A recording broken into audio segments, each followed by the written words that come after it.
Alright, Shalom. Before I get started, Barakateh Yahweh, Barakateh Yahweh Shai, Barakateh Yahweh, Barakateh Yahweh Shai, Barakateh Yahweh, Barakateh Yahweh Shai, Kahalo Yahweh, Bahashem, Yahweh Shai, Bahashem, Rechakodash. Secondly, I want to give double honors to the elders apostles, great millstone, rule well and teach well, and who are the cheerleaders of Israel today. I also like to give another shout out to the head of the Man of Israel, Camp Chazat, whom I teach under, down here in Greenville, South Carolina.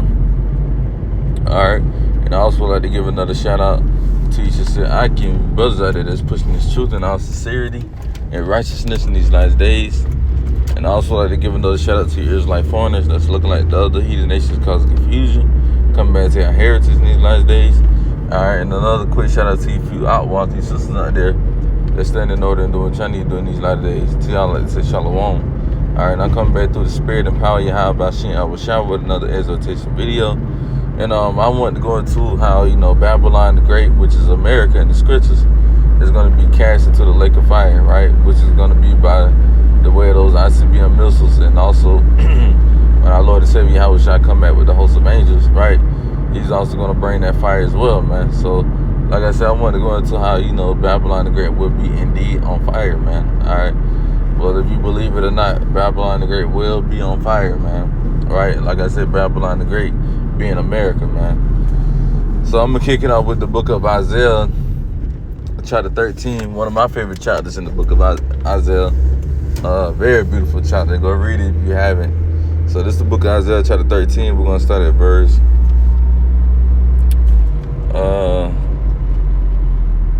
I could really start at verse 18.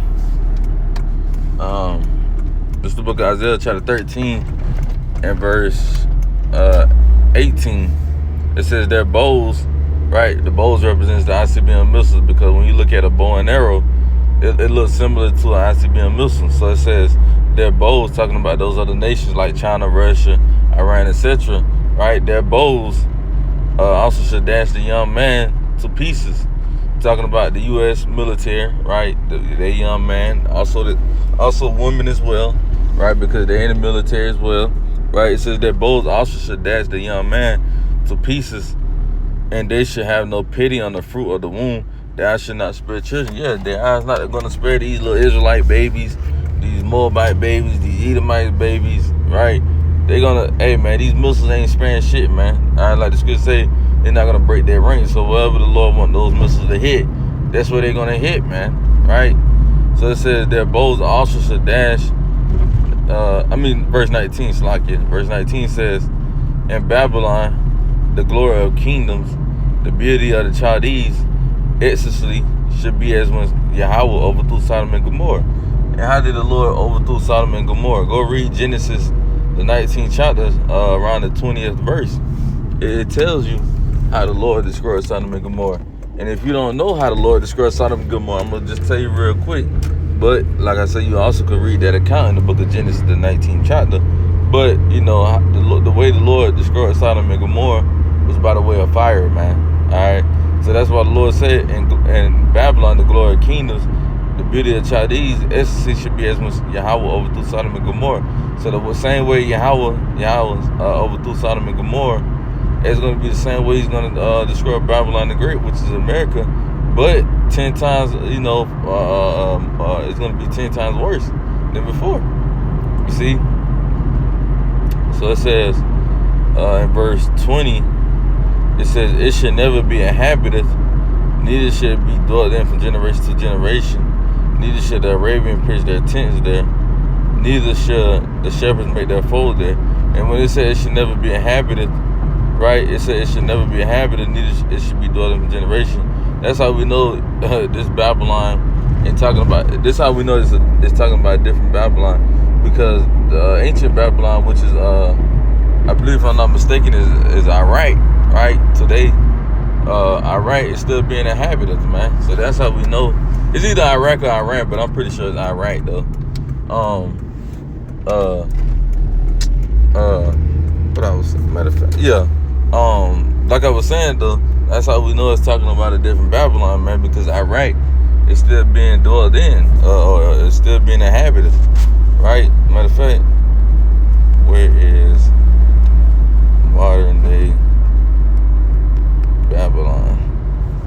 I believe it's in Iraq though. Yep, I was right. Yeah. So like you said, let's go back to it. Like it said, in verse 20,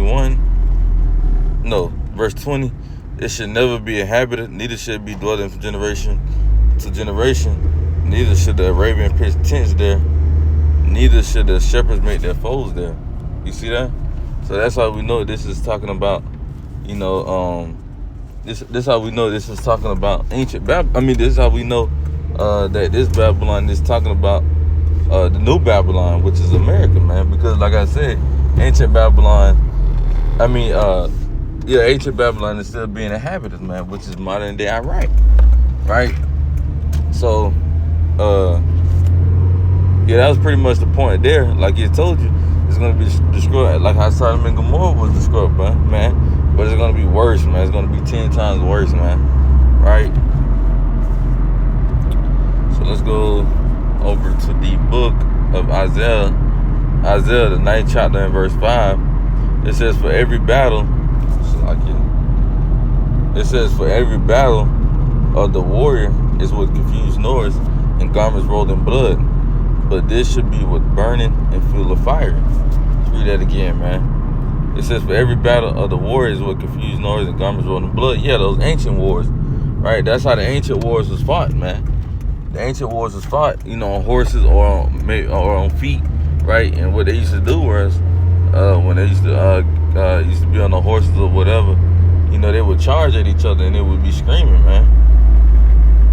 They would, like for example, if you ever watch, trying to think of a movie, trying to give y'all a little example of the movie. If you ever watch like a gladiator movie or something around those lines, hey man, you will see how those ancient wars was fought, man. Alright, they was pretty much fought, them charging at each other, it like you said, confused noise. Yeah, because when they used to charge at each other, they used to be screaming, right? It says, and then it says, and garments rolled in blood. Yeah, because they used to have blood, upon their apparel, man, right? They would have blood on them, man. And it says, but this, talking about this war that's about to be fought now, but this should be with burning and fuel of fire. Yeah, this war about to approaching now, Armageddon, right? It's going to be by blood, man. It's going to be, it's going to be by burning a fuel of fire. It's like it. It's going to be by fire, man. And what's going to cause it to be on fire? Those ICBM missiles, man. Also with the Yahweh Shai and the host of angels, man. They're going to come and destroy this place, man. Right? So the ancient wars were indeed fought, with swords and shields and things of that nature. But this war that we're approaching now, hey man, it's about to be fought with ICBM missiles, man. So keep thinking this is a joke, thinking you niggas ain't finna see war. Y'all about to see war very soon, man. Right? So let's go over to the book of Isaiah chapter 66 and verse 15, right? And it says, Isaiah chapter 66 and verse 15, it says, for behold, the Lord will come with fire and with his chariots, right? Talking about the so-called UFOs, like a whirlwind to render his anger and his fury and his rebukes with flames of fire. You see that? The Lord is coming back. The Lord is coming back with fire, man. Right? Well, if you want to believe it or not, the Lord ain't coming back to give no kisses, no hugs, no roses, none of the confetti and none of that shit, man.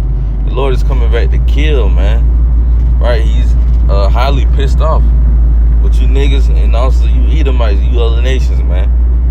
So it says, for behold, the Lord will come with fire and with his chariots, the so-called UFOs, like I said, like a whirlwind to render his anger with fury and his rebukes with flames of fire.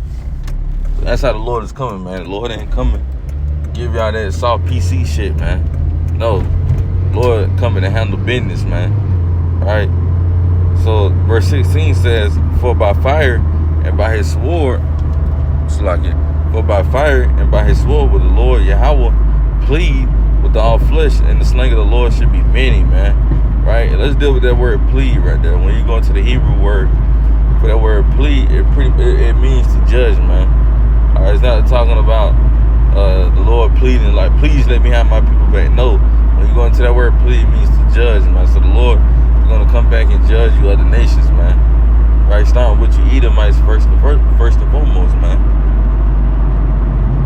And it says, and the sling of the Lord should be meaning. A lot of you Edomites, a lot of you niggas is gonna die, man. A lot of you Jakes is gonna die, man, in this war that's about to come. That's surely approaching, man. Y'all niggas are about to die. And we can't wait, man, because y'all niggas deserve this death, the second death that's coming y'all way, man. We can't wait till the Lord put y'all niggas down, man. We tired of y'all with the bullshit, man. We tired of y'all. We tired of having to tell y'all asses multiple times to get right with Yahweh Shem Bashar. So Yahweh Shem Bashar just got to show you niggas, man. Alright? Like niggas said, man, like we tell niggas got that mindset, I gotta see it to believe it. Well, nigga, you gonna have to see it. The Lord gotta show you niggas personally, man. Alright? So like, let me get some of this water.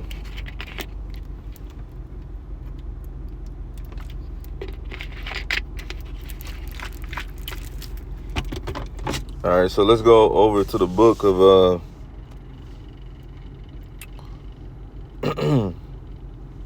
Malachi chapter 4 and verse 1. It says, for behold, the day cometh that shall burn as an oven, and all the proud, yea, and all that do wickedly should be stubble.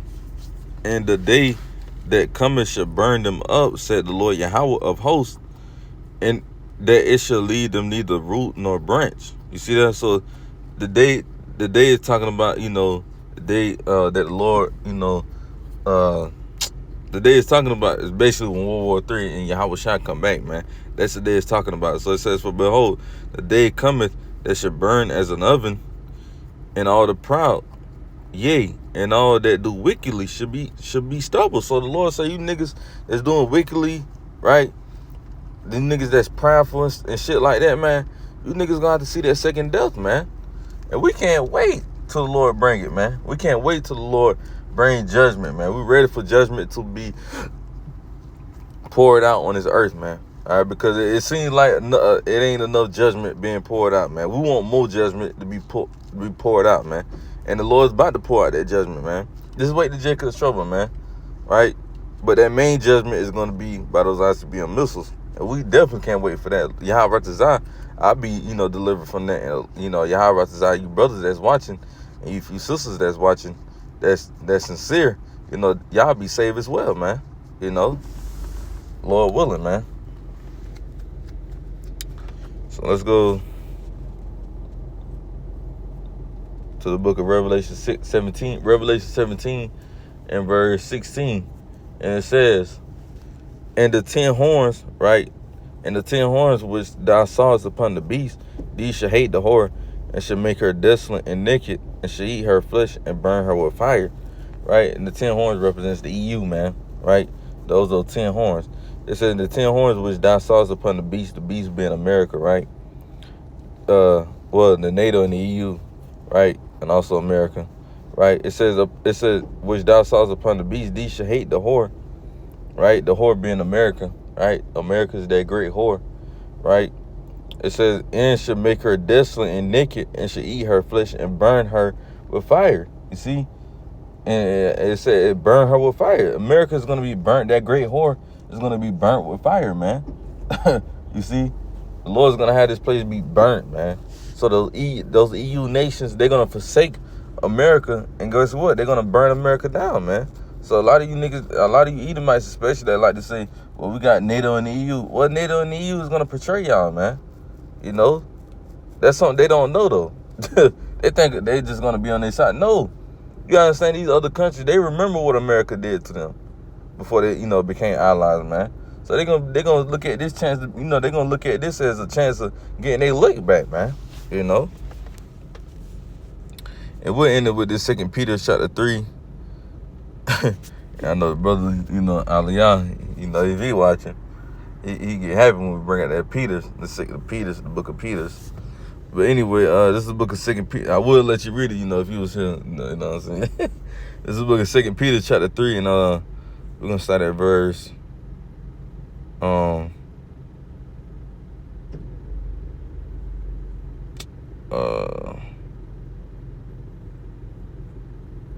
gonna start at verse.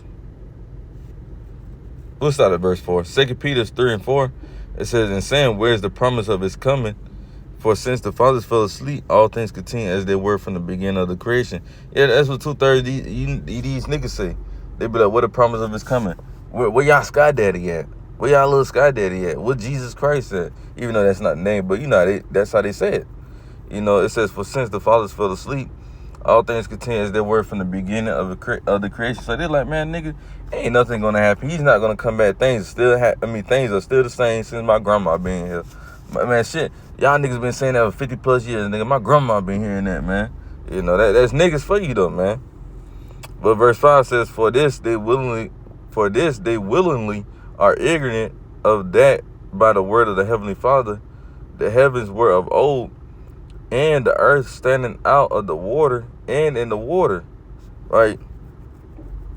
Let's read it again. For this they willingly are ignorant of that by the word of God, the heavens were of old, and the earth standing out of the water and in the water, whereby the world that then was, being overflowed with the water, perished. Yeah, he talking about the first death.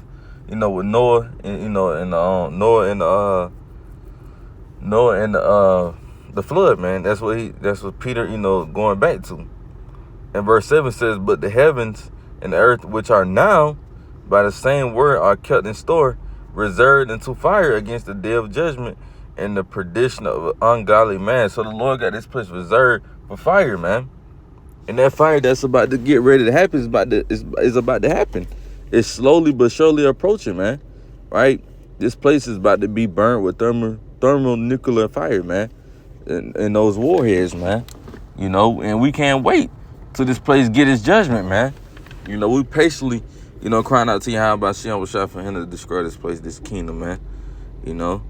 So that's pretty much all I had, man. Yahweh Ratazah, this video will be edifying. And I'm going to close out with giving our praise and glory to Yahweh Bahashem, Yahweh Shai Bahashem, Rechak Wadash. Shalom to the next time. Shalom.